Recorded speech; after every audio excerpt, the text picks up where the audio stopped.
GST की दरों में जो कटौती की गई है उसके बाद बहुत सारे सवाल आपके भी मन में उठ रहे होंगे। उन सब सवालों के जवाब हम आप तक लाएंगे। हमारे साथ जयंत सिन्हा जी जुड़ रहे हैं। आमतौर पर बजट से पहले हम जयंत सिन्हा की क्लास आपके लिए लेकर आते हैं, लेकिन आज हम जरा जीएसटी की क्लास में भी उनसे ये डिफिकल्ट टॉपिक्स जो हैं वो समझते हैं। बहुत स्वागत है जयंत जी आपका। पहले तो ये बताइए कि क्या वाकई जो कहा जा रहा है ना कि टैरिफ का जवाब है कि टैरिफ उधर यूएस में अगर बढ़ाया जा रहा है भारत के को लेकर 50%, तो क्या वाकई उसकी उसकी भरपाई इधर जीएसटी में कटौती से हो सकती है? श्वेता जी, नमस्कार। आपको वास्तव में आपने बिल्कुल सही कहा है। ये हमारे आदरणीय प्रधानमंत्री जी का दिवाली धमाका है। और जिस कुशलता से माननीय वित्त मंत्री जी ने और उनकी पूरी टीम ने इसे अमल की है, हम सब लोगों को उसकी प्रशंसा करनी चाहिए। कोविड के समय श्वेता जी, आपको याद होगा कि आपदा को हम लोगों ने एक अवसर में बना दिया था और कई सारे सुधार के ठोस कदम हम लोगों ने कोविड के समय लिया था। अभी जब राष्ट्रपति ट्रम्प जी ने ये टैरिफ की घोषणा की, तो फिर आपदा को एक अवसर बनाने का हम लोगों को मौका मिला। और इस बार फिर, और जैसे आदरणीय प्रधानमंत्री जी ने लाल किला के प्राचीर से कहा था कि दिवाली का एक धमाका होगा, वो धमाका वास्तव में हुआ है। और इसके जो परिणाम है, मैं उनको तीन क्षेत्रों में डालना चाहूंगा, जिसके द्वारा हर कोई को बहुत लाभ होने वाला है। सर्वप्रथम, आम आदमी को इससे बहुत बहुत लाभ मिलने वाला है। आपने बताया ही कि कई सारी वस्तुएं जो हैं, उनकी जो कीमत है वो कम होने वाली है। और जो रोजमर्रा जीवन की जो चीजें हैं, जैसे घी हो गया, जैसे कि टूथपेस्ट हो गया, साबुन हो गया, ये रोजमर्रा के जीवन के जो खर्चे हैं वो कम हुए हैं इसके द्वारा, क्योंकि वो 5% के ब्रैकेट में चले गए हैं। तो आपने बताया ही बताया। सो आम ग्राहक को इसमें फायदा तो हुआ ही है। साथ साथ जो प्रोड्यूसर हैं, जो इन चीजों को बनाते हैं, उनको भी बहुत फायदा हुआ है, क्योंकि जैसे कंजम्पशन और इसका डिमांड बढ़ेगा, वैसे उनका उत्पादन बढ़ेगा। और ईज ऑफ डूइंग बिजनेस में भी बहुत सारे रजिस्ट्रेशन और प्रोसेसेस की सरलीकरण किया गया है, सिंप्लीफिकेशन किया गया है। तो जो प्रोड्यूसर हैं उनको भी इसमें बहुत जो है लाभ मिलने वाला है। और तीसरा, जिसको हम लोग अपनी मैक्रो इकोनॉमी, पूरी अर्थव्यवस्था को अगर देखें, तो अर्थव्यवस्था में जिस प्रकार से ये एडजस्टमेंट किए गए हैं कि कुछ कुछ चीजों को 12% से 5% पे कर दिया गया है, 18% से 28%, 18% कर दिया गया है। कुछ चीजों को जो कॉम्पनसेशन सेस पे थे वो 40% पे ले आए हैं।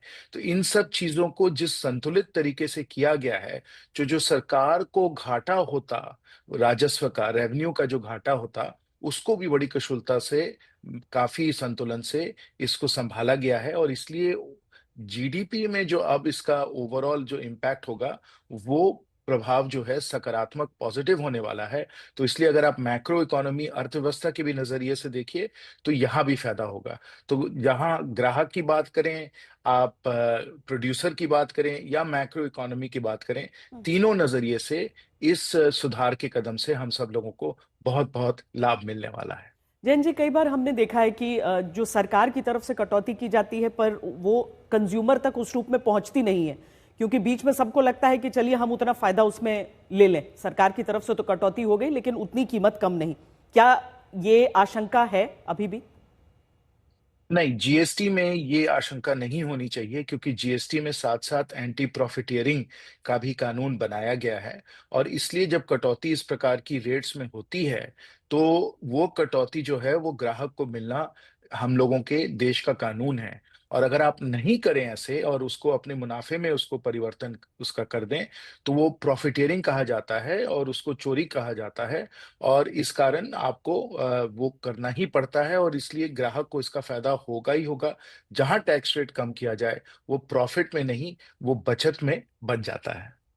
जैन जी, उन सामानों का क्या जो अभी दुकानों के शेल्फ पर मौजूद हैं, जिन पर जो एमआरपी है अभी वो मुमकिन है कि पुरानी दरों के साथ हो, क्या हम समझें कि इसका फायदा पहुंचने में समय लगेगा?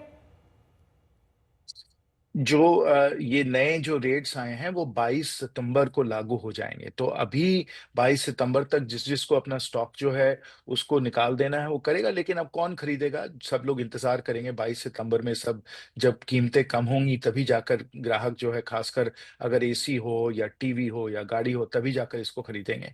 लेकिन जो अपेक्षा है वो ये है कि ये इन्वेंट्री एडजस्टमेंट जिसको कहते हैं, इसको कंपनीज जो हैं, जो प्रोड्यूसर हैं, वो इसको अब्जॉर्ब करेंगे, इसलिए ग्राहक को ही इसका फायदा होगा। ये कंपनियों को अब्जॉर्ब करना होगा, और करते भी हैं कंपनीज, क्योंकि इनका ही फायदा है, क्योंकि इसके द्वारा उनकी अपनी सेल जो है वो बढ़ जाती है।